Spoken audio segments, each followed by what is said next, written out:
संतप्त मानस शांत हूँ, जिनके गुणों के गान में बेवर्धमान महान जिन विचरे हमारे ध्यान में।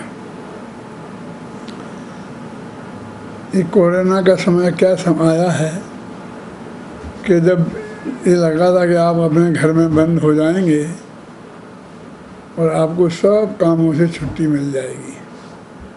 हमारे जितने भी कार्यक्रम थे सब कैंसिल हो गए, देश के विदेश के। तो सोचा था कुछ आराम मिलेगा, लेकिन ये समझ में नहीं आया था कि सारी दुनिया के धंधे बंद हो जाएंगे और हमारा ये काम दूनी और चौगनी गति से चलने लगेगा। अब सारे देश में और विदेश में एक साथ रोजाना हजारों लोग सुनते हैं और अलग अलग जगह पर लोग कार्यक्रमों को आयोजित कर रहे हैं और न मालूम क्यों सभी चाहते हैं कि मैं उनके कार्यक्रम में एज ए वक्ता के रूप में शामिल रहूं। इसलिए मुझे एक दिन भी छुट्टी नहीं मिलती है। ये हम अपना सौभाग्य समझते हैं कि जिनेंद्र भगवान की वाणी सुनाने के लिए हमको इतने अधिक लोग एक साथ प्राप्त होते हैं और हम अपने घर में शांति से बैठे हैं। हमें कहीं जाना नहीं है, कहीं कुछ करना नहीं है। इसलिए मैं लोगों से कहता हूँ कि इसको तुम अपना भाग्य का उदय समझो, पुण्य का उदय समझो कि सब हमारा सारा काम बंद हो गया। काम माने क्या? वो परिग्रह के जोड़ने में तुम अपना समय लगाते थे और परिग्रह तो अपने सहन शास्त्रों में पाप कहा है। तो पाप के कामों में तुम्हारा समय नहीं लगे, उपयोग नहीं लगे, ये बंद हुआ है। अच्छा हुआ कि बुरा हुआ? और धर्म के कामों में तुम्हारा उपयोग लगे। हमारी बात सुनने की तुम्हें फुर्सत नहीं थी और अब फुर्सत ही फुर्सत है। इसलिए मैं कहता हूँ कि हर परिस्थिति को अच्छी से अच्छी और बुरी से बुरी हो, यदि हम उसे अपने दृष्टिकोण से और तत्व ज्ञान के हिसाब से उसका मूल्यांकन करें तो हर परिस्थिति हमारे लिए अच्छी लग सकती है, अच्छी प्रतीत हो सकती है। ये उदयपुर वाले भाइयों ने ये शिविर लगाया जिसमें अजैन लोग भी शामिल हो रहे हैं। यदि हम साधारण शिविर लगाते साधारण समय में तो अजैन लोग शामिल नहीं होते। बहुत से लोग ऐसे भी होते हैं कि जो हमें नापसंद करते हैं, इसलिए वो हमारी सभा में आना नहीं चाहते हैं, आते नहीं हैं। आने के लिए उन्हें मुख्य अतिथि बनाना बहुत ज़रूरी है, कोई बड़ा पद देना ज़रूरी है, तब वे आ सकते हैं। सामान्य श्रोता बन के सुन नहीं सकते हैं। लेकिन इस अवसर पर अपने घर में बैठ के सुनना है। उन्हें अपने कपड़े भी नहीं पहनना है, बनियान पहने बैठे रहें तो भी सुन सकते हैं। अब ये तो मैं कह नहीं सकता हूँ कि चाय पीते रहें और सुने, ऐसा तो कोई करेगा नहीं और करना नहीं चाहिए। लेकिन करना चाहें तो कर सकते हैं। मेरे कहने का मतलब पूरी आज़ादी के साथ, सब स्वतंत्रता के साथ इस तत्व ज्ञान की बात को अपने घर में बैठे आप सुन सकते हैं। ऐसे वो जो लोग हमको नापसंद भी करते हैं वो भी घर पे हमें सुनते हैं और फिर पसंद करने लगते हैं, क्योंकि नापसंद जैसी कोई बात हमारे पास है ही नहीं। सब इतनी बढ़िया बढ़िया बातें हैं पूज्य गुरुदेव श्री के द्वारा दी हुई, भगवान महावीर की वाणी में से आई हुई, कि सबको पसंद आती हैं। तो इसलिए हमारा तो काम बहुत तेज़ी से बढ़ गया है और तत्व ज्ञान के अभ्यासियों का के लिए भी बहुत अच्छा अवसर आया है।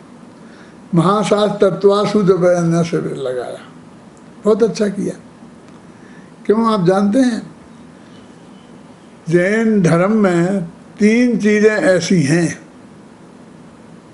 कि जो जैनियों के सभी संप्रदायों को एक स्वर से स्वीकार हैं। कोई कहे सोमेश्वर दिगंबरों का है, कोई कहेगा कि फलाना सूत्र कल्प सूत्र श्वेतांबरों का है। लेकिन तत्वार्थ सूत्र सबका है।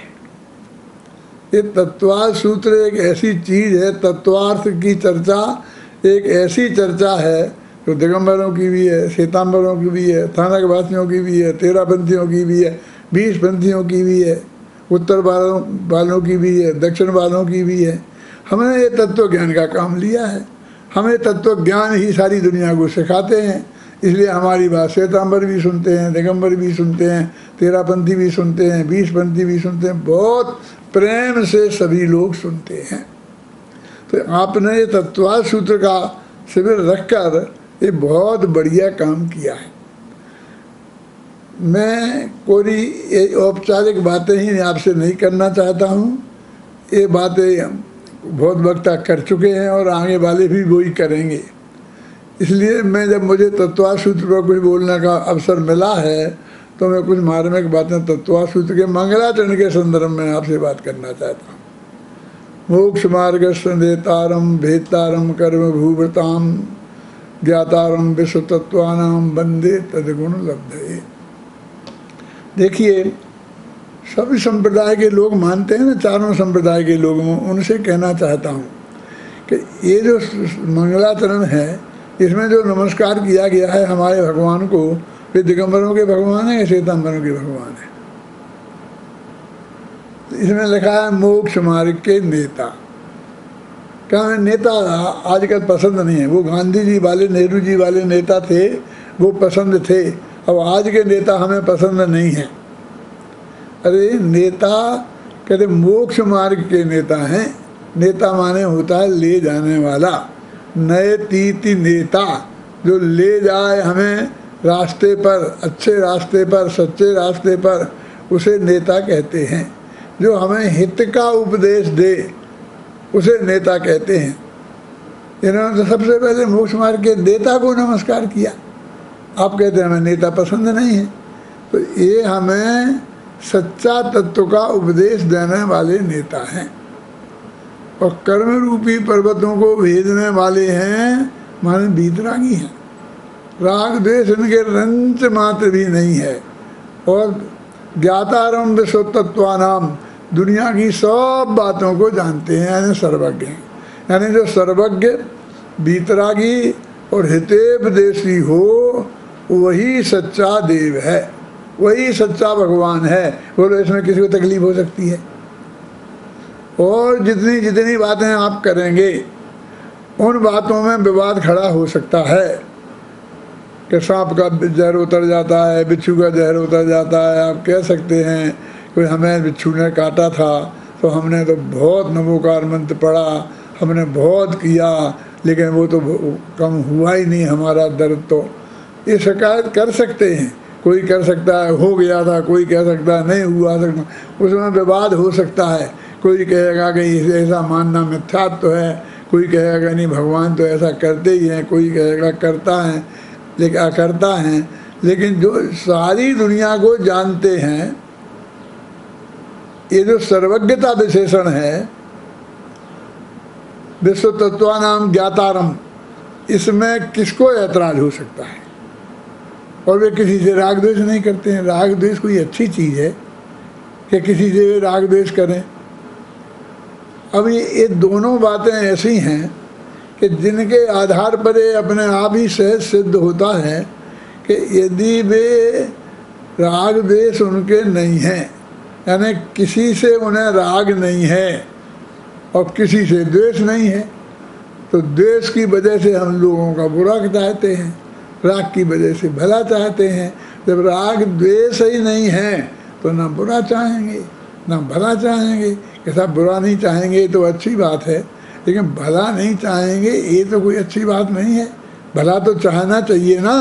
कहते नहीं, पहले ये विचार करो कि हम किसी का भला बुरा कर सकते हैं क्या?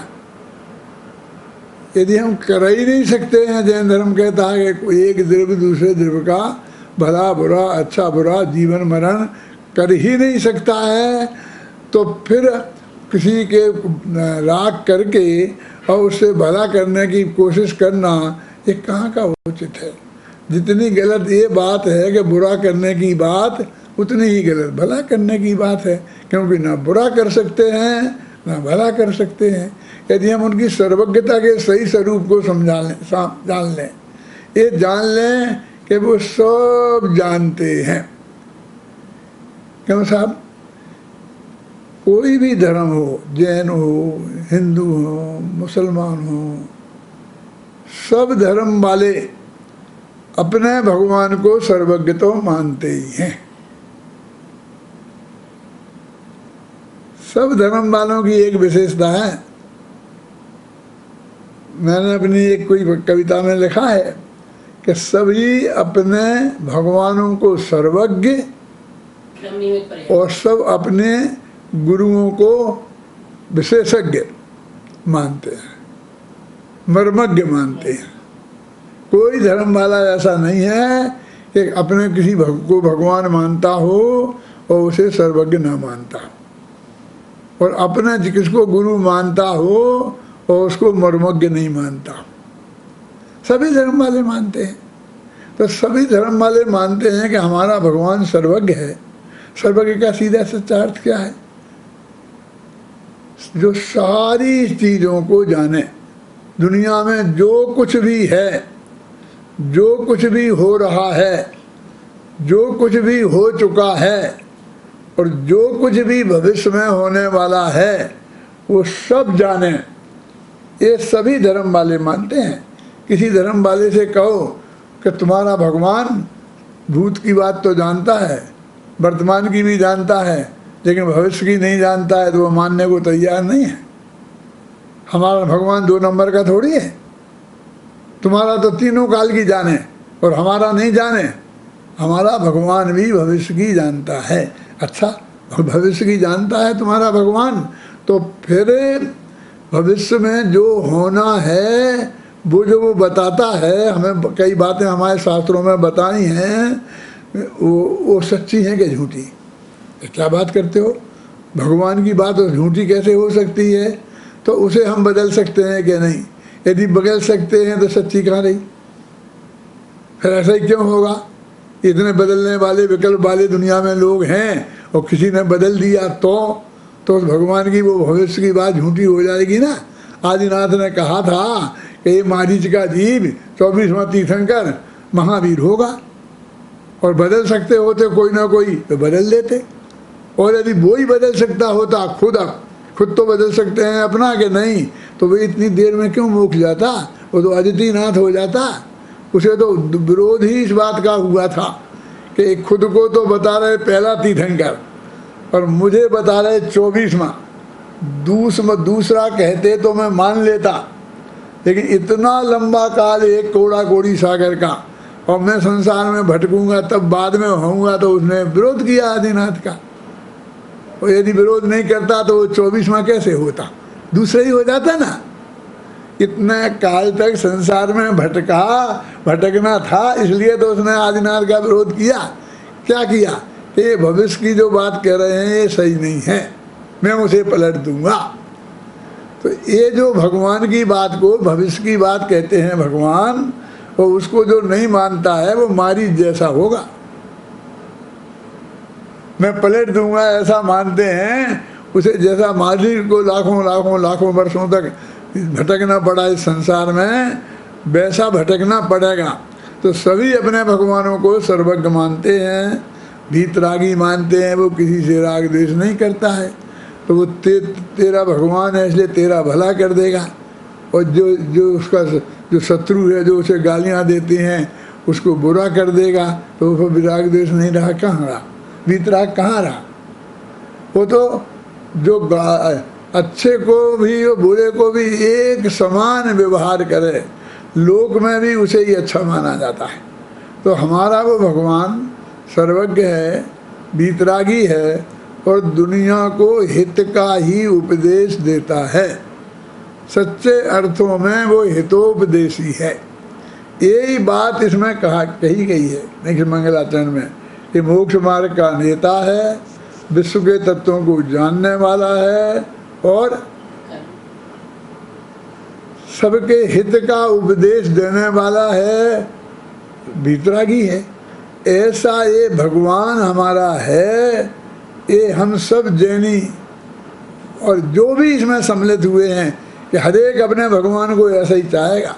कोई ये नहीं चाहता है, हिंदू से पूछो कि तेरा भगवान पक्षपात करे तो ये अच्छा लगेगा, नहीं चाहता है। वो चाहता तेरा भगवान कोई बात नहीं जाने चाहेगा, नहीं चाहता है। मुसलमान से पूछ लो। इसलिए मैं कहता हूँ कि हमारी ये तत्व ज्ञान की बात, हमारी ये तत्वा सूत्र की बात, ये तो ऐसी बात है कि जो सांप्रदायिक है ही नहीं। ये जैनी की कहाँ है? उसमें कहा है झूठ मत बोलना, चोरी नहीं करना, हिंसा नहीं करना। तो झूठ हिंदू झूठ बोल सकता है, जैनी को नहीं बोलना। मुसलमान झूठ बोल सकता है, किसी को नहीं बोलना अच्छा ही है ना। चोरी नहीं करना अच्छा ही है ना। ये तो गवर्नमेंट का सहयोग है। गवर्नमेंट भी ये कहती है कि चोरी मत करे, कोई झूठ नहीं बोले, कोई माँ बहन को नहीं छेड़े। तो ये बात तो गवर्नमेंट के लिए भी बहुत सहयोगी बात है। ऐसी बढ़िया बढ़िया बातें, ये तत्व ज्ञान की बातें इस महाशास्त्र तत्वा सूत्र को शिविर में आप सबको बताई जाएंगी। और लोगों ने इस बात पर भरोसा किया है। यदि भरोसा नहीं किया होता तो 180 अजैन बच्चे शिविर में शामिल क्यों होते? मेरे पास रिपोर्ट आई है, उसमें लगा कि 180 बच्चों ने नाम लिखाए हैं, रजिस्ट्रेशन कराया है बाकायदे, और वे इसमें पढ़ने वाले हैं। बाकी 100 स्थानों पर एक जगह बैठ करके हम 100 स्थानों पर पढ़ा रहे हैं। ऐसा हमने सोचा भी नहीं था कि हमें ऐसी रिद्धि प्रकट हो जाएगी। हम तो ये समझते थे हम सामने बैठेंगे और 15-50 लोग बैठे होंगे, वो स्पीकर लगा होगा तो हम उन्हें सुना देंगे। टोडरमल जी के पास ऐसा पुण्य का उदय नहीं था। क्यों? कि मालूम, उनकी सभा इसी जयपुर में लगती थी। जब वो हुआ था ना मोती डोंगरी पर इंद्रध्वज विधान, और टोडरमल जी उसमें मौजूद थे और हजारों लाखों लोग उसमें आ गए थे। तो बीच में वो सभा में बैठते थे, चारों तरफ जनता बैठती थी जैसे भगवान के समोसन में बैठती है। फिर वो एक वाक्य बोलते थे, फिर चारों तरफ विद्वान खड़े रहते थे ऐसे घेरे में बना के, फिर उस बात को भी रिपीट करते थे। वो कहते तत्व 7 होते हैं, तो सब विद्वान बोलते तत्व 7 होते हैं। तो ऐसे जनता सुनती थी। बोलो कितनी कठिनाई की थी। अब हम तो कहते स्पीकर आ गए थे तो ऐसा लगता था कि बहुत बड़ा हो गया, हम शांति से धीरे धीरे बोलें और हजारों लाखों लोग सुन लें। अब सारे दुनिया के लोग, अमेरिका में बैठे बैठे लोग सुन लें। अभी हमारा भाषण खत्म होगा और अमेरिका से समाचार फोन आ जाएगा कि दादा आपने बहुत अच्छी बात बताई, आपने ये बताई, इसका अर्थ क्या है। अमेरिका में पहुंच जाएगा, सब जगह पहुंच जाएगा। कम्युनिस्टों के यहाँ पहुंच जाएगा और अमेरिकन के पहुंच जाएगा, और चाइनियों में जो होंगे उनके पास भी पहुंच जाएगा। इतनी शब्द टोडरमल जी को नहीं थी, हमारे कुंद आचार्य को भी नहीं थी। हम कैसे भाग्यशाली हैं। और हमारे पूज्य गुरुदेव श्री को भी नहीं मिली क्योंकि कोरोना नहीं आया था, हैं? और ये साधन उनके सामने नहीं थे कि वे सोनगढ़ में बैठ गए और सारी दुनिया के लोग सुनते। उनके ही पुण्य प्रताप से हमें ऐसा अवसर मिला है कि हम अपने घर के कमरे में लोक के अंदर भीतर बैठे और सारी दुनिया के लोग हमारी बात प्रेम से सुने और हमको बता सकें कि उनने सुनी है और क्या बात हमने अच्छी कही, क्या बात अच्छी नहीं कही। ये महान पुण्य के अवसर से हमको ये अवसर मिला है। सभी लोग इसमें खूब अच्छी तरह से लाभ लेवें और ये गांव में शिविर लगें, बहुत बढ़िया लेवल लगें। और हमको सब याद कर रहे हैं, हम उन्हें धन्यवाद देते हैं। सब जब तक हमारी वाणी में ताकत रहेगी और हम जिंदा रहेंगे, हम बराबर उन्हें सहयोग करते रहेंगे, बोलते रहेंगे। क्योंकि इतना बढ़िया सुख सुविधा के साथ बोलना और कहाँ मिलेगा। अपने घर में बैठे हमें पहले हम हर एक से कहते थे राजेंद्र कि हम सामने कोई नहीं है, कोई दीवारों को सुना है। 15-50 लोग आ जाएं, इकट्ठे हो जाएं, तब हमसे बोलना, हम बोलेंगे, हम नहीं बोलेंगे। हम बिना लोगों के सामने नहीं बोल सकते हैं। और अब देखो कोई नहीं है, हम कहते भैया एक आध तो बैठो हमारे सामने, इसी बहाने के इन यंत्र को ठीक करें, इसके लिए तो बैठो। लेकिन हम बोल सकते हैं। क्यों बोल सकते हैं? क्योंकि हमें पता है कि हजारों लोग सुन रहे हैं। ये लोग बोल रहे हैं कि 2000 लोग इन रजिस्ट्रेशन किया है, गारंटी दी है कि हम सुनेंगे। लेकिन एक आदमी ने गारंटी दी, अब वो अपने घर में बैठ के सुनेगा, अपने टीवी पर सुनेगा, तो घर वाला बच्चा भी बैठ जाएगा, पत्नी भी बैठ जाएगी, माँ भी बैठ जाएगी। तो एक नहीं है वो 5 लोग हैं। तो 2000 लोगों ने यदि रजिस्ट्रेशन कराए हैं तो वे 10,000 लोग हो गए सुनने वाले। तो इतना बढ़िया अवसर हमको मिल रहा है कि साहब फिर आप ही को सब सुनने लग जाएंगे तो हमें कौन सुनेगा। हाँ, उन विद्वानों को थोड़ी तकलीफ हो सकती है कि जिनको सुनने वाले वहाँ अपने घर बैठे बैठे हमें सुनने लगेंगे। लेकिन अच्छे से अच्छे विद्वान, अच्छे से अच्छे वक्ता की बात आप घर घर बैठे, गांव में बैठे, कहीं दूर से दूर बैठे, पर्वतों में बैठे सुन सकते हो। इससे महान और बढ़िया बात तीर्थंकर के समोषण में भी हमने ऐसी व्यवस्था नहीं पड़ी। वो समोषण में जितने लोग जाते थे वो सब सुनते थे, लेकिन जो नहीं गए वो परदेश में बैठे हैं, वे भी सुन सकते हैं। ऐसी बात हमने अभी तक नहीं सुनी। लेकिन ऐसा बढ़िया ये कोरोना की वजह से अवसर मिला है। हम तो कहते हैं कि ये लॉकडाउन चलता ही रहे। जानते हैं मेरी ये बात सुनकर बहुत से लोग नाराज होंगे, मेरे पास फ़ोन भी आ जाएंगे 2-4 कि लॉकडाउन चलता ही रहे, लॉकडाउन चलता ही रहे। अरे तत्व ज्ञान की बात लोग सुनते रहें प्रेम से। हम तो ये कह रहे हैं तुम वैसे ही सुनो, तो हमें काहे को कहेंगे? नहीं तो हम तो कहें, भगवान से प्रार्थना करेंगे कि बराबर लॉकडाउन चलते रहें। कि हम तो मोदी जी का समर्थन करेंगे, घर में बैठो, घर के बाहर निकलो ही नहीं। जिस दिन से मोदी जी ने कहा कि घर में बैठो, घर के बाहर निकलो ही नहीं, हम तो निकले ही नहीं। असली मानने वाले तो हम हैं कि जो निकले ही नहीं, हमें निकलने की ज़रूरत नहीं है, क्योंकि सारी दुनिया हमारे घर में आ गई। इस टीवी में आ जाती है ना, इसमें आ जाती है, इनसे हम अपनी बात कर सकते हैं। पर हमें क्या ज़रूरत है कि 7 हाथ दूर, तुम 7 हाथ, तुम 7 लाख किलोमीटर दूर भी रहो तो हमें क्या दिक्कत है? बात कर सकते हैं ना। कि 7 हाथ दूर रहेंगे तो सुनाई नहीं देगा, हमारे कान कम सुनाई देते हैं। लेकिन अब तो इतनी दूर की बात हम सुन सकते हैं, बोल सकते हैं। तो इसे महाभाग्य समझकर ये तत्व ज्ञान का सभी लोग लाभ लें। ऐसी मंगल भावना के साथ मैं अपनी बात समाप्त